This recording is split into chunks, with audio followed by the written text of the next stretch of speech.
जय श्री राम दोस्तों, मेरा नाम है शुभम और आज की इस वीडियो में मैं आपको बताऊंगा हनुमान जी के अद्भुत लीलाओं के बारे में। चलिए करते हैं वीडियो की शुरुआत। पहली हनुमान जी की अद्भुत लीला है समुद्र लांघना।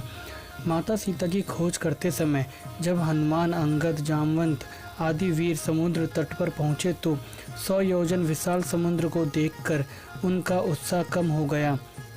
तब अंगद ने वहां उपस्थित सभी पराक्रमी वानरों से उनके छलांग लगाने की क्षमता के बारे में पूछा। तब किसी वानर ने कहा कि वह 30 योजन तक छलांग लगा सकता है। जामवंत ने कहा कि वह 90 योजन तक छलांग लगा सकते हैं। सभी की बात सुनकर अंगद ने कहा कि मैं 100 योजन तक छलांग लगाकर समुद्र पार कर तो लूँगा, लेकिन लौट पाऊँगा कि नहीं इसमें संदेह है। तब जामवंत ने हनुमान जी को उनके बल व पराक्रम का स्मरण करवाया और हनुमान जी ने 100 योजन विशाल समुद्र को एक छलांग में ही पार कर लिया। दूसरी हनुमान जी की लीला है माता सीता की खोज करना। समुद्र लांघने के बाद हनुमान जब लंका पहुंचे तो लंका के द्वार पर ही लंकनी नामक राक्षसी ने उन्हें रोक लिया। हनुमान जी ने उसे परास्त कर लंका में प्रवेश किया। हनुमान जी ने माता सीता को बहुत खोजा, लेकिन वह कहीं भी दिखाई नहीं दी। फिर भी हनुमान जी के उत्साह में कोई कमी नहीं आई। माँ सीता के ना मिलने पर हनुमान जी ने सोचा कहीं रावण ने उनका वध तो नहीं कर दिया।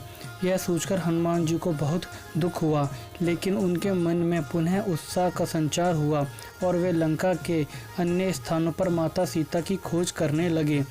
अशोक वाटिका में जब हनुमान जी ने माता सीता को देखा तो वे अति प्रसन्न हुए।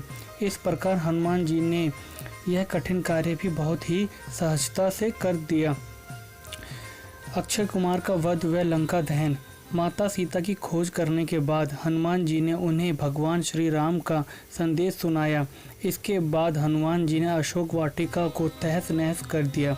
ऐसा हनुमान जी ने इसलिए किया क्योंकि वे शत्रु की शक्ति का अंदाज़ा लगा सके। जब रावण के सैनिक हनुमान जी को पकड़ने आए तो उन्होंने उनका भी वध कर दिया। इस बात की जानकारी जब रावण को लगी तो उसने सबसे पहले जम्बूमाली नामक राक्षस को हनुमान जी को पकड़ने के लिए भेजा। हनुमान जी ने उसका भी वध कर दिया। तब रावण ने अपने पराक्रमी पुत्र अक्षय कुमार को भेजा। हनुमान जी ने उसका वध कर दिया। इसके बाद हनुमान जी ने अपना पराक्रम दिखाते हुए लंका में आग लगा दी। पराक्रमी राक्षसों से भरी लंका नगरी में जाकर माता सीता की खोज करना व अनेक राक्षसों का वध करके लंका को जलाने का साहस हनुमान जी ने बड़ी सहजता से कर दिया। विभीषण को अपने पक्ष में करना। श्री रामचरितमानस के अनुसार जब हनुमान जी लंका में माता सीता की खोज कर रहे थे तभी उन्होंने किसी के मुख से भगवान श्री राम का नाम सुना।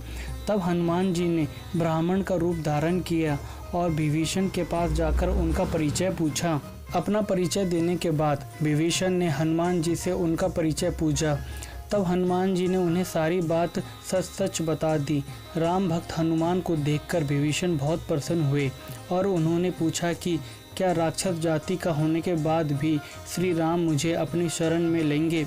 तब हनुमान जी ने कहा कि भगवान श्री राम अपने सभी सेवकों से प्रेम करते हैं।